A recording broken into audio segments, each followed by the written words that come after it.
Presidential Election 2019. Today we have the privilege of sitting down with the former Army Commander of Sri Lanka, General Mahesh Senanayake. Good morning, sir. Good morning. Pleasure to have you. Sir, could you start off by explaining exactly why did you decide to contest the upcoming presidential election? I have completed 38 years of service in the Army. Out of that 30 years, I was with the troops in the battlefront. Then I retired on the 18th of August as a happy Army commander. I commanded the Army for 2 years and 2 months. I don't regret what I have done during my service. I loved this country and I was committed to deliver what services the country needed from me. I was part of that very much. Then once I retired, I was thinking for myself, what should I do extra after my retirement? Whether to be a pensioner and retire and enjoy or do my service again. Then I realized where the country has gone wrong for the last 71 years. This political culture and the political system that we practice here between two parties, major parties, has ruined and made the country in a turmoil as of today. When I speak to the younger generation, many does not want to even practice their franchise. They don't want to be in Sri Lanka. Most of them want to get out from the country. Then I was thinking about my children's future. My children, of course, one is an MBBS doctor and other is a nautical engineer. My son is, of course, a musician.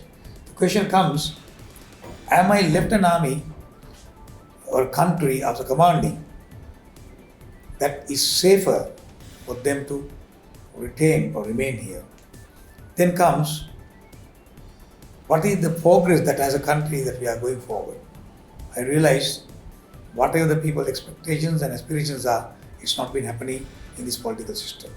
I decided to enter into politics, but it is not the politics that everybody has been practicing. New culture to be brought in to change the system which has been failed for 71 years. That is why I have selected or decided to go with the civilian organizations who are really around me to form a new government, a new system, a new culture, which will be the politics of this country in time to come. Do you think an independent candidate can be a decisive factor in the presidential election? And what do you believe your edge is over the other candidates? Simply, I think the reason that you are interviewing me is that I have brought some impact to the existing system and the other candidates who thought that they'll never be challenged by the civilian organizations, groups who are educated, who have the brain and the intellect to understand what has gone wrong.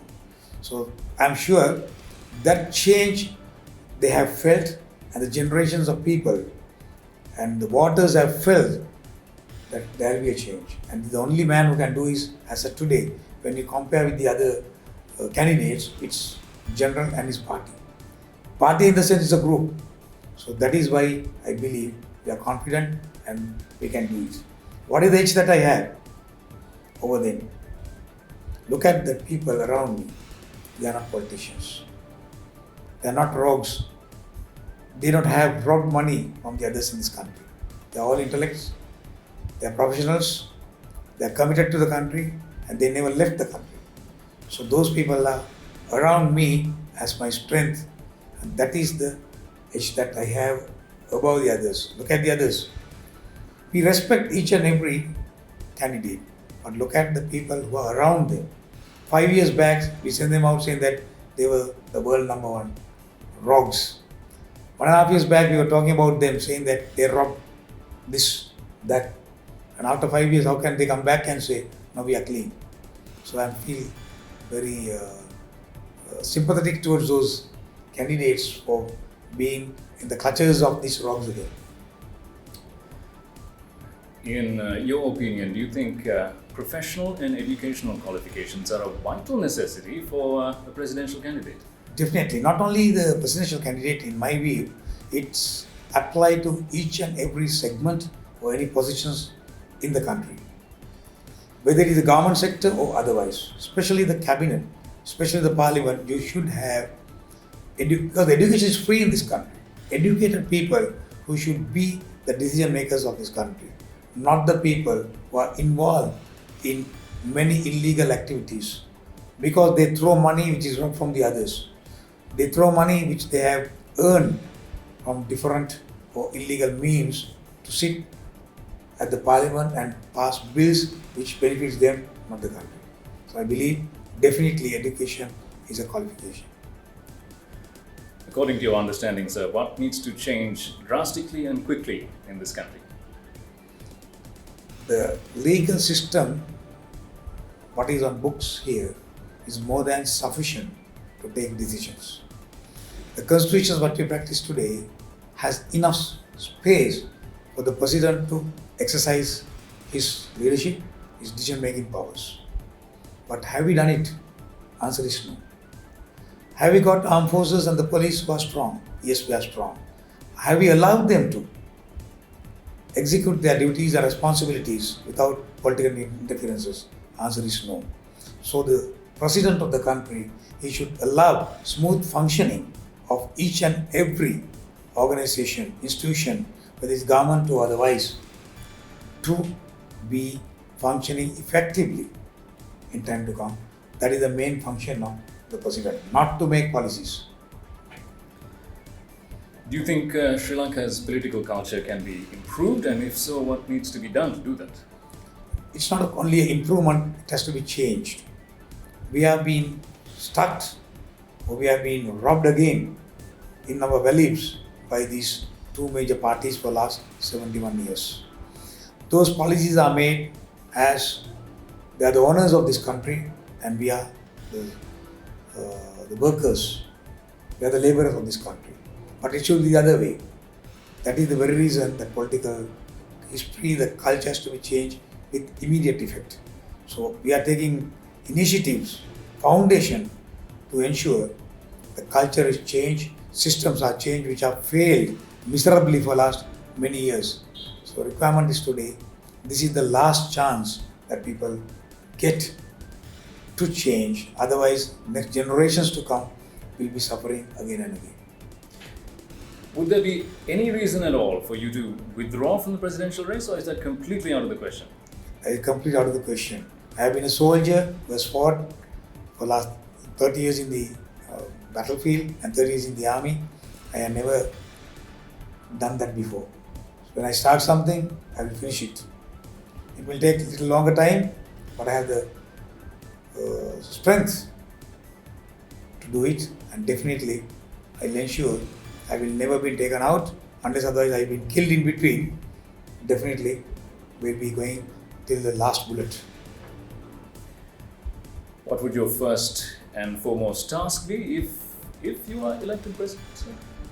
What is lacking immediately here is two areas which are interwoven.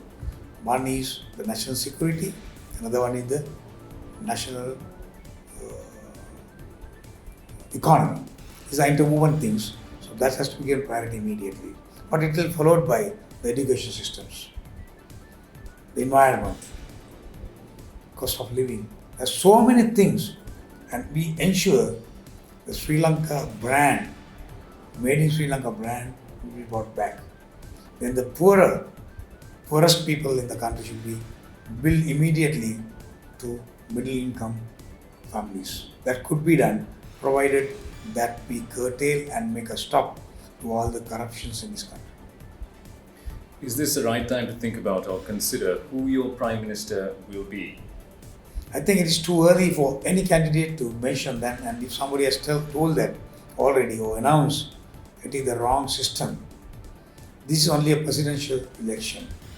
You elect your president, getting the mandate from the masses. So same way, when it comes to the general election, only any party should be able to announce who is going to be your Prime Minister candidate if it is so.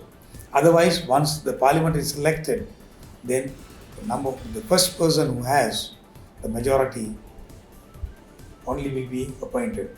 So I think the way that people didn't know me in this race before, the next Prime Minister under our organizations, he may not be knowing now. How would you respond to those who have nothing but criticism for you, sir? It is a very interesting thing. I knew that is going to happen. By looking at the criticisms that they make, I feel a little proud as well. The reason is the top runners, they thought that they were the top runners, they got shaken. That is why all these things have started. Why only for me? How are the others? There have been 35 candidates. They don't talk about other 32 for that matter. So that I have been a threat to many people or maybe a challenge to them. And definitely, we have started our journey. The bus has already started. We are not going to stop for them. They want till the door is open for them to get in. We will carry them also and go for the betterment of the next generations to come in this country. And finally, a hotly debated question at present. In your opinion, should the executive presidency be abolished or should it stay? I think firm decisions should not be given by any candidate at this particular moment. Because then why the hell that you contest for the president's election to start with? But the fact remains, what is the demand or the aspirations of the people of this country? If they need to abolish, yes, the president has to take that decision. If the people, after a debate, public debate, if they say, no, we should, maybe for 2 years, maybe for 3 years or 5 years, then we should continue. So it happens only after the election and when you have been elected as the president and not to hand over the powers on the next day and go home. But there are a lot of things to be done in between. That has to be done and make the culture change, then you step down. Thank you very much for joining us, sir. It was a pleasure and a privilege. Thank you we very wish you all the very best. Thank you.